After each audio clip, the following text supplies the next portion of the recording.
All right, well, hello everyone and happy Thursday. It's digital host A.J. Wuest welcoming you back to Before the Four, the live stream where I talk about 48's top news stories and then some before the 4 o'clock newscast. Wherever you're watching Before the Four today, as I say every single day, whether it's on Facebook, YouTube, or the 48 Now live stream, of course, thank you so much for watching and spending just a bit of your Thursday afternoon here.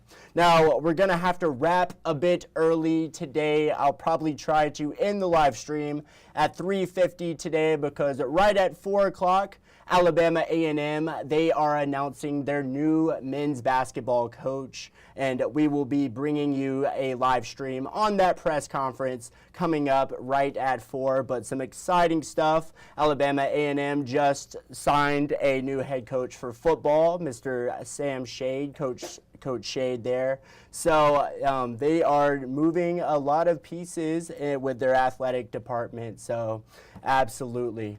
But now we're going to start things off with a dive into the weather as the threat of storms continue to loom hanging into the weekend. And 48 First Alert meteorologist Jeff DeNoyer has the latest forecast and everything you need to know for your weekend plans. Jeff? Very good. Where are we at now in the week? Thursday night to everybody. You see all these scary graphics behind me, right? Tornado watches and also the severe risk threat. I mean, I feel like I'm in the movie Groundhog Day right now because it is the same exact scenario we had last night. 95% of our forecast area will not have storms tonight. It is, again, confined to far northwest Alabama and middle Tennessee. And last night, tornado watches were issued. Most of the storms went up and over our area. Tonight, it's literally the same exact pattern. Frontal boundary is really close. And what's happening is it's so close, but not close enough to bring us a direct impact. And that's what we're going to be tracking as we go into tonight. And let me get my little clicker here. Tornado watch issued till 10 p.m. and it only includes the counties in red. And those red counties such as Giles, Lincoln, or not Lincoln, I apologize. Giles, Lawrence, and also Wayne counties are included in that. And it goes back into portions of Mississippi. And if this graphic looks familiar to you, it's because it's the same look we had last night. The only difference is that Lauderdale County and Colbert counties were actually activated for tornado watches as well. Now, we never had any confirmed tornadoes, of course. Now, could they add Lauderdale and portions of Colbert County later? Of course they can. But right now, the storms look like they're mainly going to stay north and west of us, at least through the evening. But it's something that we're going to be watching, obviously, very closely. The reason why we have this pattern is because of this stalled out frontal boundary. If this front had positioned itself a bit more to the east, this would have been a prolonged severe weather event for us for 3 days straight. But because it's positioned where it's at, this has played out to be more of a Tennessee, Kentucky, Arkansas situation than for us. It's just brushing the area with a few storms yesterday, and I think that will be the case for tonight. It's not until Saturday and Sunday when the chance for that front to sag south, that will bring more widespread rainfall to the area. Preceding that frontal boundary coming in, temperatures will be very warm. We've got 80s again tomorrow and Saturday. Strong storms possible Saturday night to Sunday as that front barrels across the Tennessee Valley, and then much cooler temperatures Sunday afternoon. Once we get past the rainfall this weekend, though, it is really nice next week. A little cool maybe for some of you Monday and Tuesday with some chilly overnight temperatures. Again, if you like to garden and you're so itching to put something in the ground, keep in mind, we still have the potential for frosty nights right through the middle of April, so we'll have to keep an eye on that. But some very cold nights, but then it moderates the temperatures into the 70s by the end of the week. And what's really nice about next week is that there's a lot of sunny days headed our way. Well, thank you, Jeff. That is certainly good to know. And no Jeff back here today. I don't know if you guys saw yesterday's Before the Four, but Jeff came back here right after that weather hit to tell me something, but he forgot that I was on a live stream. But it was all right. Had to hang out with Jeff for a little bit and promote Weather Extra tonight at 9:30. If you guys are unaware what Weather Extra is, it is a new streaming show that we are starting here at 48. Mondays through Fridays, we have one at 10:30. Eric Burke gave his today. If you haven't watched Eric Burke's Weather Extra earlier this morning, it was a really good one, and you're going to want to stick around for the end of that one. And of course, you'll get Jeff tonight at 9:30. Mondays through Fridays, 10:30 a.m. and 9:30 p.m. and then weekends, 8:15 a.m. and 4:30 p.m. But we're heading into April. This is, of course, a severe weather month here in the Tennessee Valley, so certainly good to keep in mind. But now we're going to head out to DeKalb County, where a Crossville man is being accused of killing a child. Bradley Banks, who you're seeing on screen, was booked into the DeKalb County Jail early this morning. Now, newly available court documents show he has been indicted for murder and manslaughter in the death of an unnamed child. His bond is set at $200,000. Now, authorities say the cause of the death for the child was carbon monoxide poisoning as a result of a fire that was caused by Blanks. They say the fire stemmed from him making drugs. The victim was Blanks' child, and this is all the information we have on this situation at this time, but make sure to stay tuned as we continue to learn more regarding this situation. But now in Madison County, where 48's Nick Ballinger was last night, reporting on the capacity of the county jail. Currently, it's at 90% capacity, and prosecutors say they're working as fast as they can to resolve the overcrowding. Nick Ballinger with more. David McCoy, capital murder, booked in 2022. Justin McGee, drug trafficking, booked in 2021. Caleb Holden, capital murder, booked in 2019. These three share one thing in common with many others sitting inside the Madison County Jail. They've waited years for the wheels of justice to turn, only for those wheels to get stuck in the mud. Madison County District Attorney Tim Gann says they're trying to keep up with the volume of crime. We have never been this busy in our history as far as prosecuting cases, moving cases. When you combine an exploding population, steady drug crimes, and a lack of personnel, Gann says you get long waits. You have all these drug cases, and they are at the Department of Forensic Science waiting to be tested. They have a backlog as well, so they're just sitting there waiting. He says Madison County is the busiest in the state when it comes to cases per judge. In the past 3 months, Madison County appointed a new circuit and district judge to help put a dent in the load. We're at capacity right now, and now that we have a new judge, anytime we get new judges, we hire new people to support those judges. Gann says high bond amounts are keeping many behind bars. Take Eddie Franklin, for example. Franklin was booked over a year ago for drug trafficking, and since then, his attorney has filed a motion to reduce his bond that sits at $1.2 million. Gann says for most crimes, the DA's office is following bond guidelines to a T. Drug trafficking, gunplay, those are going to max you out. And now a look at the latest Crime Stoppers. Let's see who 48's Gina Benitez, along with Huntsville Police, need your help finding this week.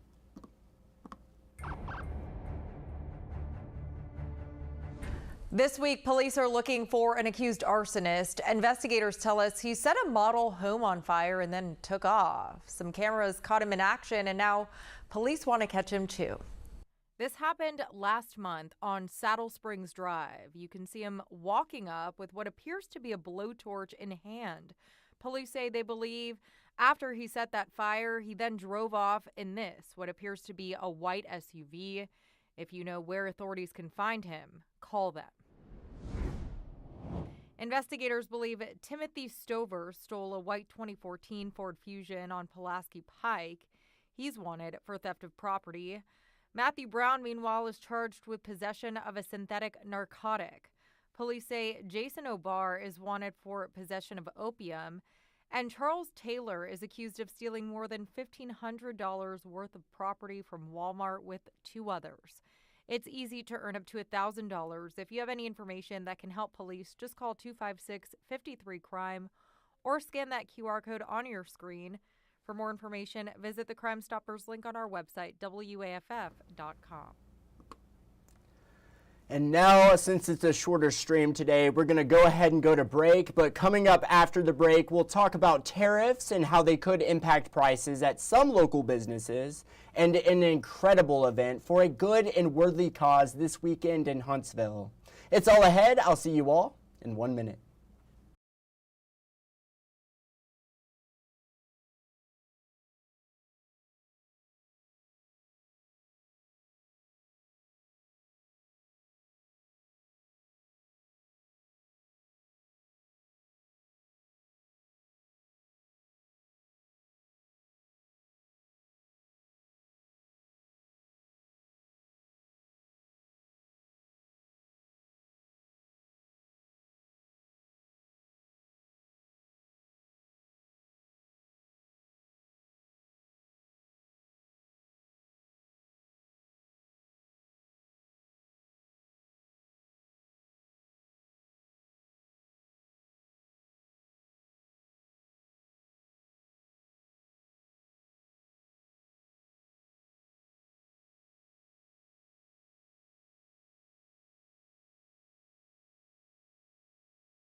All right, well, the time is up. Hello, everyone, and welcome back to Before the Four.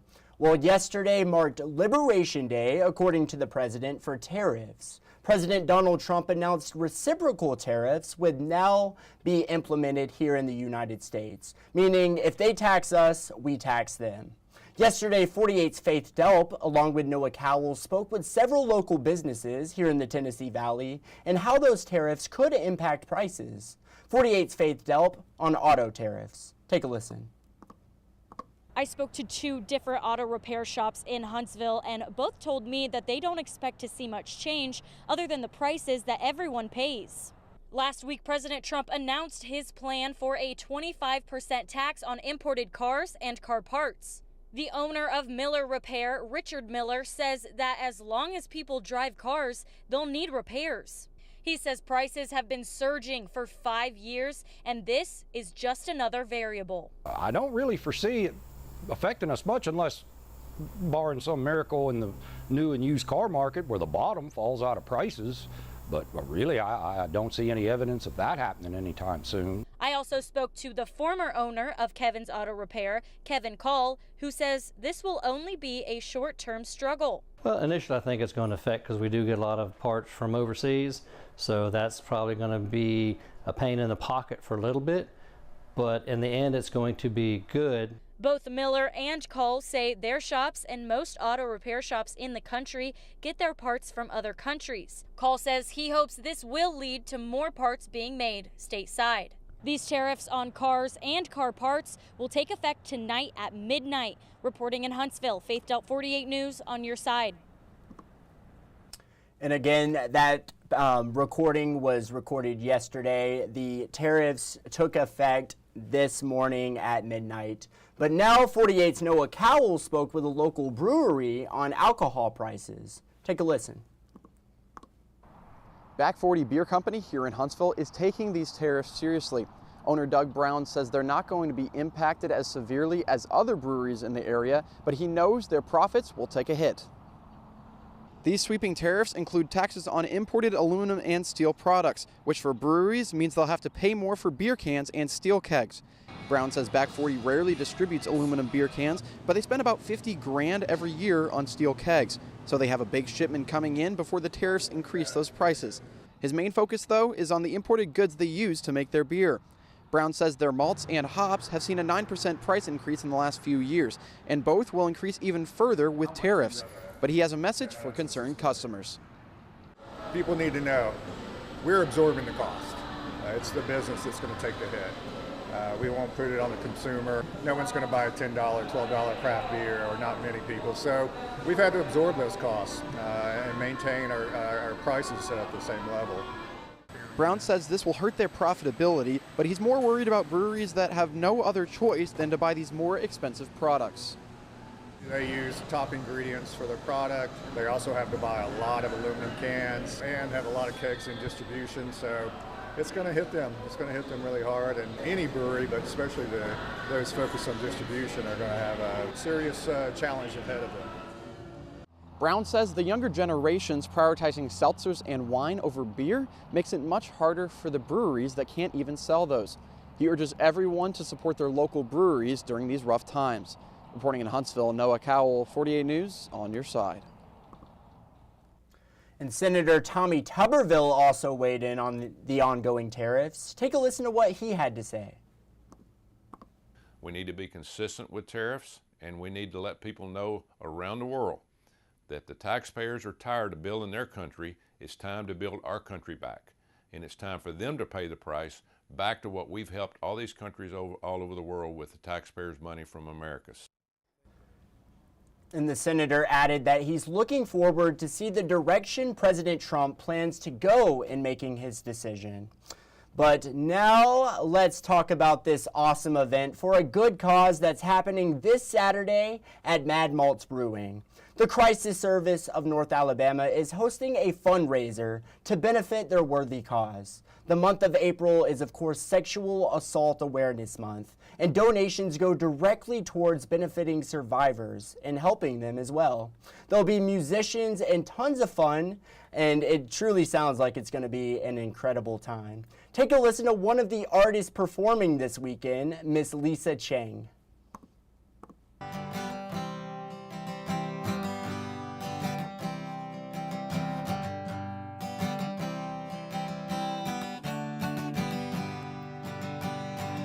I am an old woman, named after my mother.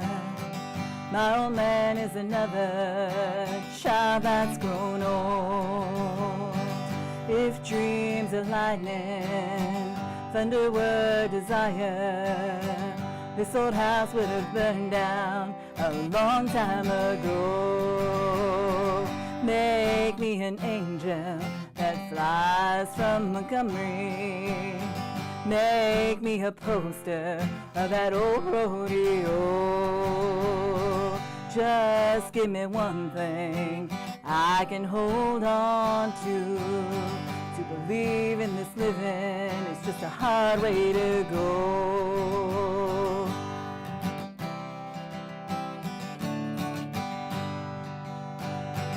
When I was a young girl, well, I had me a cowboy.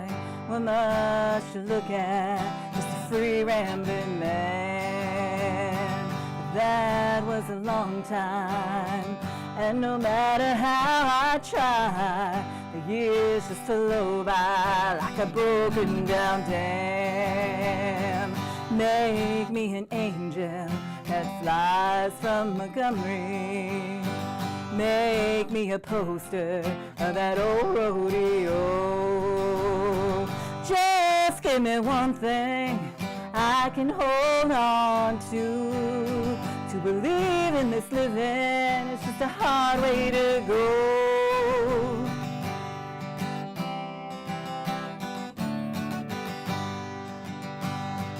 There's flies in the kitchen, I can hear them, they're buzzing.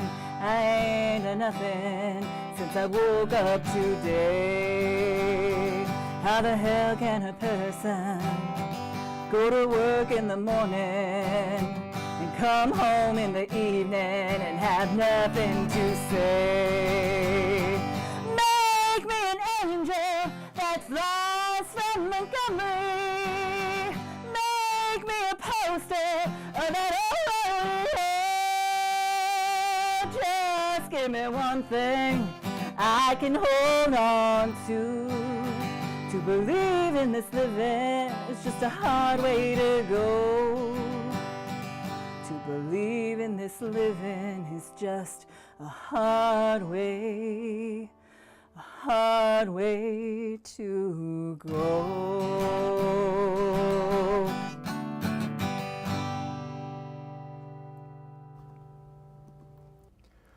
And there'll be plenty more where that came from this Saturday. Come on out, and I'll have that full 48 Now interview published on our website later on today for more details. So just stay tuned. But awesome time getting to interview Lisa Cheng and Kirk Jones. If you've been following 48 Now for a little while, you probably recognize Kirk Jones, or if you're just heavily involved in the Huntsville community, he is the ukulele guy, but he is an awesome guy. He always helps helps out with the nonprofits here in the Huntsville community. But awesome time, and you all should have heard that in person earlier today. I was getting misty-eyed listening to that, but so awesome. Well, that is just about all the time I have today in this shorter version of Before the Four. We have about 10 minutes to get ready for Alabama A&M's press conference, but I thought I would end it on a good note right there. But I hope you all enjoyed tonight's evening newscast, whether it's the 4, the 5, the 6, or the 10. Also stay tuned to Weather Extra. And if you haven't done so already, make sure you download the 48 First Alert Weather app, the 48 Sports Zone app, and the 48 News app. Turn on those push notifications, and you will never miss a breaking news story. Well, that's it for today, but I hope you all have a great night.